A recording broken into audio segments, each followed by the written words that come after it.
Hi everyone, how are you doing? So recently a lot of my friends living in the UK have asked me where they can go on a holiday without Schengen visa. So if you are holding a UK Biometric Residence Permit and a passport from a country which requires a visa to visit Schengen countries, but still want to go and explore Europe, this video is for you. Alright, so as you might have known, the United Kingdom of Great Britain and Northern Ireland, also known as the UK, consists of England, Wales, Scotland and Northern Ireland. With the UK residence permit, you can travel freely in these four countries. There is no hard border and there is no passport checks at all when traveling inside the United Kingdom. However, sharing the border with Northern Ireland is the Republic of Ireland, which doesn't belong to the UK. There is no hard border between Northern Ireland and Ireland at the moment. But if unfortunately you get caught entering Ireland without a visa, when you are supposed to have one, it is treated the same as smuggling yourself into the country, which will lead to detention and even a 10-year ban from the country.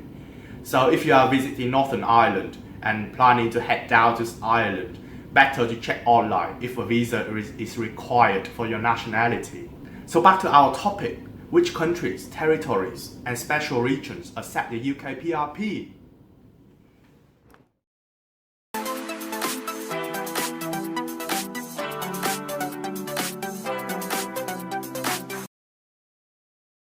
Initially, I have to mention Gibraltar. It is actually one of the overseas British territories, and the area of the whole country is only 7 kilometers square. However, half of the country is surrounded by a huge mountain, which is commonly known as the Rock. So, to make the most of your time here, I strongly suggest you to go during summer for hiking, like I did during summer 2017. The Gibraltar International Airport only serves flights to and from the UK, and all these flights are treated as international flights from both sides. The runway of this airport is actually listed to be one of the most dangerous ones in the world, as it intersects with the Winston Churchill Avenue, which has to be closed every time a plane takes off or prepares to land. So if you time well and get in the queue early enough as a pedestrian, it's a very unique experience to witness a plane taking off and landing at a very close distance.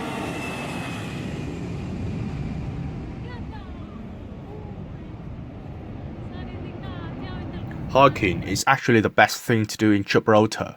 It's very tough and requires a lot of practice beforehand, but it's rewarding. Once you have reached the top, the view is absolutely breathtaking, and that feeling cannot be described in words. Moreover, when hiking in Gibraltar, you will have a chance to see all these huge monkeys hanging around, but be aware at all times that their noses are very sensitive and they may attack you if there's some food in your bag. A good thing about Gibraltar is that everyone speaks English there, and the British pounds are used as a national currency, so you don't have to worry at all about exchanging money or learning some basic greeting words. Also, do remember that Gibraltar does have a hard border with Spain, so you will be required to show a passport and a valid Schengen visa upon passing the border. But provided that you have a Schengen visa, I don't recommend you enter the Schengen area from here and exit somewhere else, because your passport will not be scanned or stamped. So there is no proof that you legally enter the Schengen area via this border point. You can do a day trip to Spain or stay in Spain during your visit to Gibraltar to reduce costs, but I strongly suggest you book your flights to arrive and depart from Gibraltar Airport if you want to have a hassle-free travel.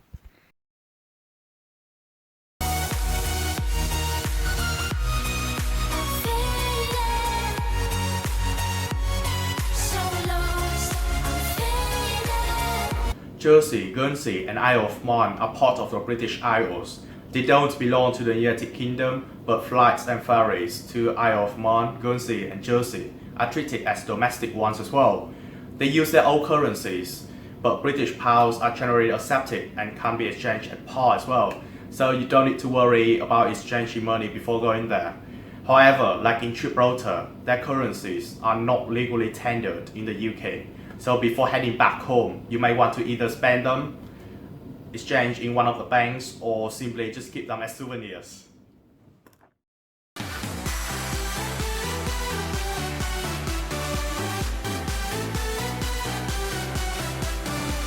Hey guys, so the border control just took around like 2 minutes, less than 2 minutes, so it's very easy. Just check the passport and the stamp it, and then now I'm in Montenegro. Montenegro itself means Black Mountains.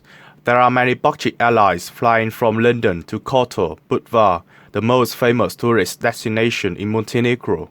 Ryanair does have some cheap flights to and from Podgorica, the capital of Montenegro as well.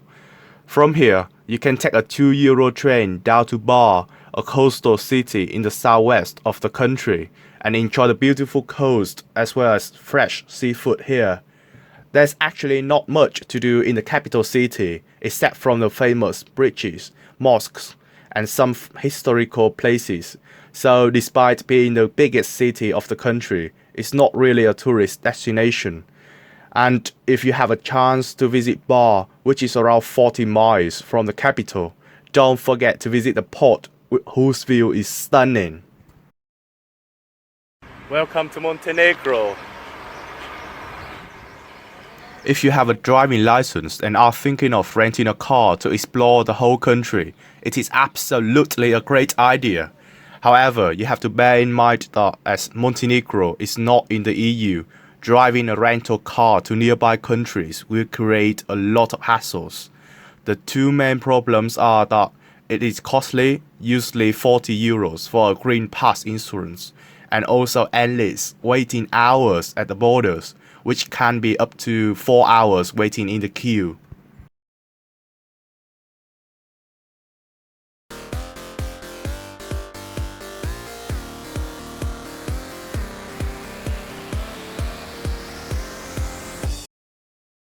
Like Montenegro, Serbia used to belong to the Kingdom of Yugoslavia as well.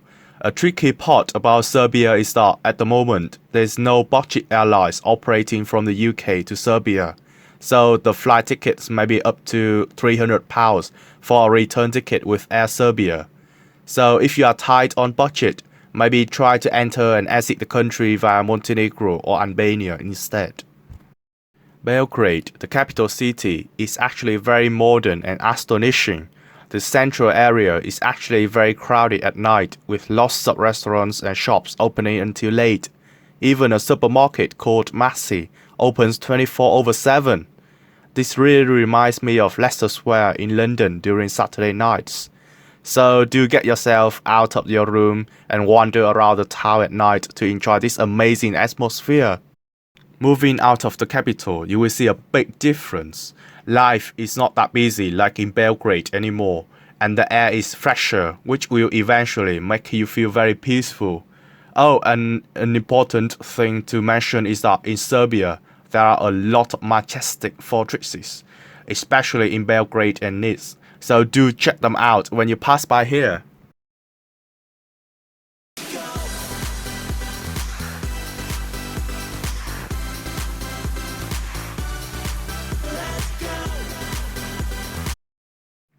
Albania is really a hidden gem of Europe with a variety of terrains and many things to explore. Many people have a bias towards Albania about gangsters and drug dealers. However, I did cycle across Albania by myself for 10 days and saw nothing except from very friendly and welcoming people who always kept waving, cheering, encouraging, and helping me in every place that I passed by. I have also included the link of the series of my cycling trip across Albania in the description below as well.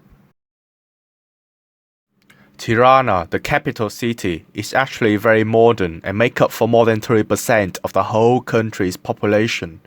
This has led to the traffic jam problem everywhere in this city, and the police are working very hard all day, especially during rush hours, to make sure the traffic goes smoothly. Besides the capital city, to the north of Albania there is Skadar, the town of bikes with a tradition of cycling for more than 100 years. In contrast to the busy Tirana, this town kinda reflects the real life of Albanians here. There is so much fresh air and peaceful environment that when I was there, I didn't want to go back to the UK anymore. Moreover, Lake Skadar, where people often go swimming during summer, together with the Rozafa Castle, are the prominent landmarks of the city. From here, you can either go hiking to Theth up north, or enjoy the coast in Veliboye down south as well. If you go a bit down to the south of the country, Sarande is a wonderful place to lie down on the sand enjoying the sunshine, or up the mountains to enjoy the breathtaking views. A very interesting and important thing is that if you are lucky, you can find flight tickets from London to Albania for less than £10.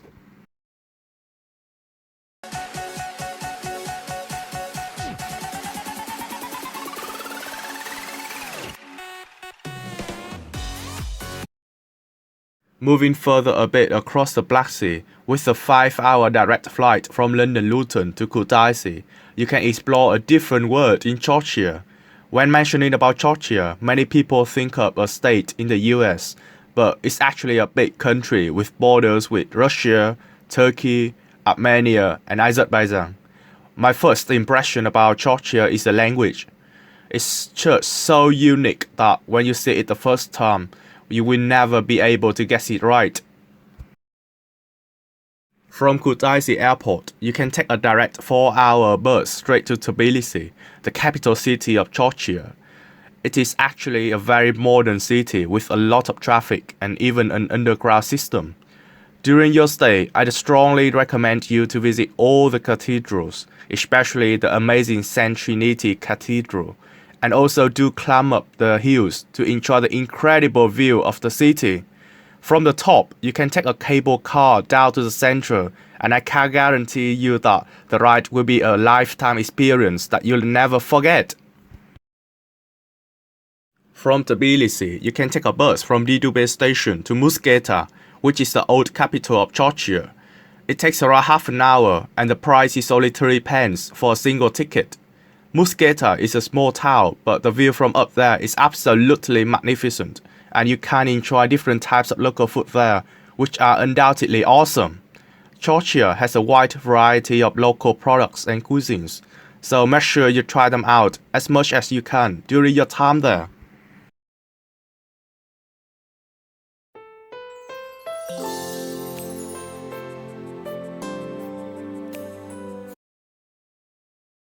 And last but not least, if you have a few weeks off during your summer vacation, why not book a ticket straight to Taiwan and explore the amazing Asia? With the UK Residence Permit, you just have to register for your arrival online through the Taiwanese Ministry of Foreign Affairs. The process just took literally around 5 minutes, and you will receive an email confirming your registration straight away. All you need to do is print out this form and show it to the immigration officer upon your arrival. Street food is very popular and can be found everywhere in Taiwan, so my advice is that don't waste too much money in luxurious restaurants in Taiwan. Do enjoy the street food instead to immerse into the culture. During my time in Taiwan, I had breakfast, lunch, and dinner on the street via those stores, or just drop by 7-Eleven and pick up some cooked food. They are really nice and cost-effective as well. Highly recommended for budget travelers. Another thing I have to mention is that do go out at night in Taipei, the capital of Taiwan. It doesn't mean going to clubs or something like that, but just to go out on the street during the evening to enjoy the atmosphere there. People often hang out at night, so night markets are very popular, and they literally sell everything from food to jewelries, from clothes to fortune tellers. Moreover, if you have time, do visit Keelung as well to enjoy this amazing coastal city. I'd suggest taking the train from Taipei because it's more convenient, more frequent, and more or less the same price with the bus. There is a famous temple up on a steep hill, so be ready for some hiking as well.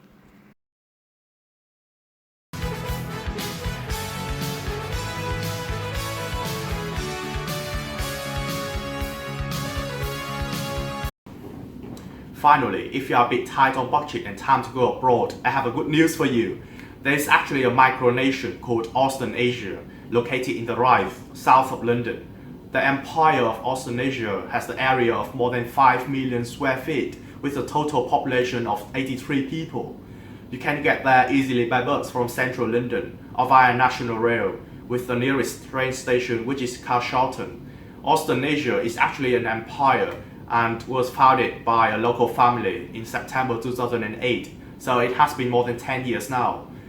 And to celebrate 10 years since the Declaration of Independence on the 1st of September 2018, the empire released the first coin as their official currency, which has been legal tendered since then.